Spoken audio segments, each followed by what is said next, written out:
खबर दुर्ग से है। अपोलो नर्सिंग कॉलेज के तत्वाधान में लैंगिक संवेदनशीलता, लैंगिक समानता और समानता का अर्थ एवं ट्रांसजेंडर के अधिकार को लेकर 2 दिवसीय अंतर्राष्ट्रीय सेमिनार का आयोजन किया गया, जिसका शुभारंभ 6 फरवरी सोमवार को अपोलो नर्सिंग कॉलेज के सभा कक्ष में अतिथियों द्वारा मां सरस्वती के तैलचित्र पर माल्य अर्पण और दीप प्रज्वलित कर किया गया।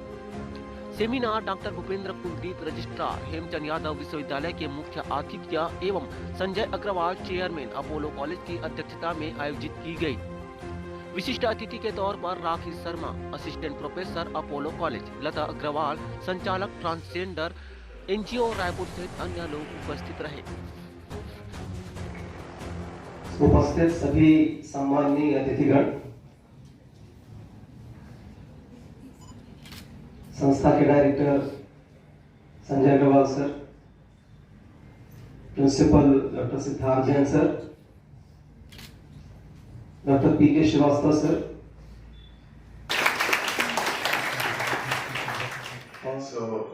या घूर के देखो या पता नहीं हमें what is running in their mind. तो ये एक बहुत बड़ा सा प्रॉब्लम है। सेमिनार को संबोधित करते हुए जर्मन से आई डॉक्टर अनीता ने कहा कि समाज ही मन में एक विभेदन की प्रक्रिया को समायोजित कर देता है। समाज ही यह बताता है कि तुम लड़का हो, तुम लड़की हो, लड़की कमजोर है, लड़का मर्द है, कुछ भी कर सकता है।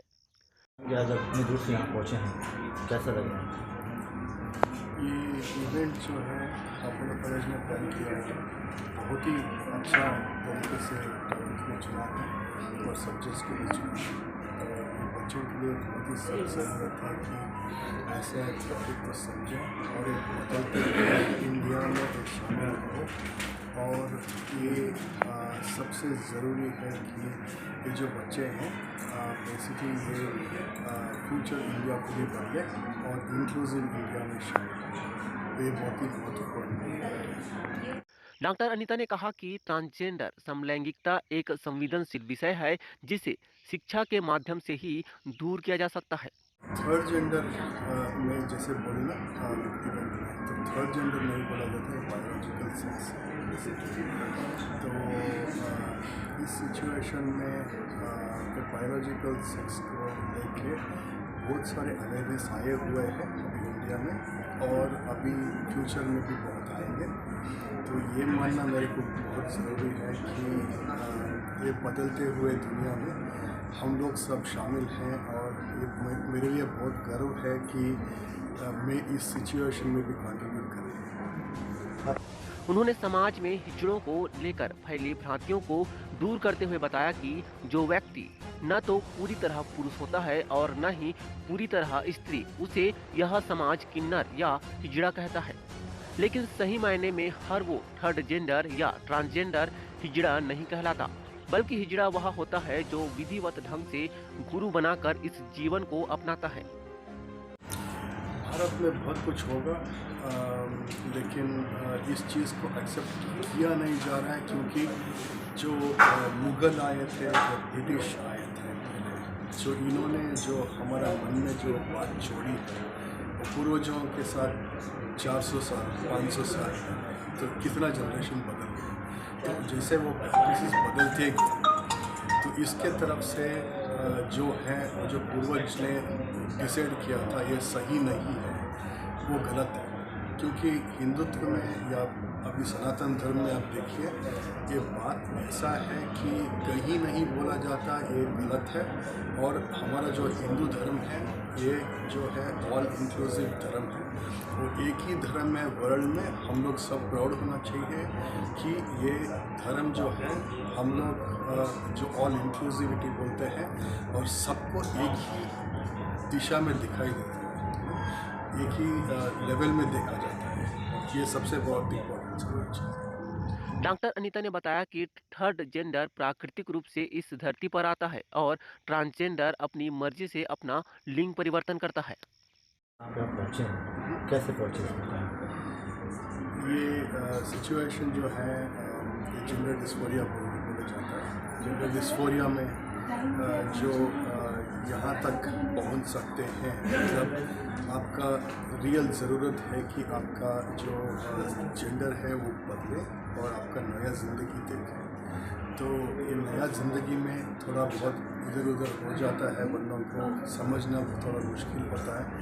ये मुश्किल में हम लोग थोड़ा डिफ़िकल्ट सफ़र रहेगा ही, लेकिन वो अचीव करके जो जीना है इस समाज में और समाज के जो एक्सपेक्टेशन के साथ जीना है, ये बहुत ही महत्वपूर्ण चीज़ है कि ये ट्रांसफॉर्मेशन जो है, जो सीखने को मिलते हैं एवरीडे, तो ये बहुत ही इम्पोर्टेंट चीज़ है। किस चीज़ कैसे प्रेरणा मिली, क्या कैसे सोचा है कि इस कॉन्सेप्ट पर हमको सेमिनार करना चाहिए, अदर सब्जेक्ट को छोड़ के इस सब्जेक्ट को आपने चुना क्या? अपोलो कॉलेज में एजुकेशन डिपार्टमेंट BEd एम.एड के यहाँ पर छात्र हैं जो टीचर ट्रेनिंग है, बाहरी शिक्षक हैं। इनके सिलेबस में जेंडर, स्कूल एंड सोसाइटीज़ एक सब्जेक्ट है। यहाँ से हमें प्रेरणा मिली क्योंकि बच्चों को जागरूक करना, युवा पीढ़ी अगर जागरूक होगी तो निश्चित तौर पर समाज जागरूक होगा, समाज से देश और देश से फिर वो ग्लोबल रूप से ये पूरा जो है वायरल हो। तो यहाँ से हमने पहले हमारे दिमाग में पहले से ही था, फिर हमें अचानक डॉक्टर लता अग्रवाल मैडम का साथ मिला। इन्होंने, चूँकि अभी आप मैडम से आपकी बातचीत हुई तो इन्होंने हमें बताया कि वो इस क्षेत्र में काफ़ी काम किया है इन्होंने। तो हमें एक, जिसे बोलते हैं ना, नाव है लेकिन नाविक नहीं है, तो हमें नाविक मिल गया और मैडम के सहारे हम चाह रहे थे, हमारे उद्देश्य की पूर्ति हुई। और सोने पे सुहागा ये हो गया कि हमें डॉक्टर अनीता प्रसाद मैडम जर्मनी से, उन्होंने पूरा कोऑपरेट किया हमें। आज आपने उनसे भी संवाद किया तो पूरा साथ हमें मिला इन दोनों के साथ से, और साथ में हमारे प्रेरणा स्रोत हैं, हमारे director sir doctor mister Sanjay Agarwal sir, वो हमेशा हम इन सभी कामों के लिए हमें प्रेरित करते रहते हैं। मुख्य अतिथि डॉक्टर भूपेंद्र ने कहा कि सेमिनार का जो विषय है वो बहुत ही संवेदनशील है। समाज आज बाइनरी सिस्टम पर चल रहा है। हर कोई लड़का और लड़की के बारे में सोचता है और बात करता है, लेकिन तीसरे लिंग के विषय में कोई नहीं सोचता, ना बात करता है, जिसके चलते तीसरे लिंग के लोगों को काफी तकलीफों का सामना करना पड़ता है।